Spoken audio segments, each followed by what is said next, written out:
ասում էր ինչ որ հետաքրքիր հրամանագիր է այսօր ստորագրել, ես հաղորդման սկզբից անհամբերությամբ դրան էի սպասում, այդ ինչ հրամանագիր է ստորագրել։ Ուրեմն հիշում ես մեր Նիկոլը որ գնում էր բանը դպրոցի զուգարաններն էր ստուգում բաներ անում։ Կախիչ մախիչ են, որ կախիչն էլ փոխվեց։ Հա, այդպես բան հիշում եմ, հա։ Հիմա հրամանագիր ստորագրել համաձայն որի ուրեմն պետք է կարգավորվի տներում դուշերի մեջ ջրի ճնշումը։ Նորից ինչը։ Ջրի ճնշումը դուշերի մեջ պետք է կառավարի, ուրեմն կարգավորի ֆեդերալ կառավարությունը։ Բայց սրանից առաջով էր կարգավորում։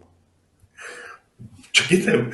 ամեն տեղ ուրեմն կամ այդ տանտերը, կամ չգիտեմ, այդ քաղաքը, կամ այդ ջրի վարչությունը, Այս չեմ հավատում, շարի կանում պատկերով։ Ես գիտեմ դու դեմոկրատներ եք։ Ես գիտեմ, հələ սպասի մյուս հաղորդմանը ես մի հատ կրայებ տերապտես բան ո՞ս կարող ալի։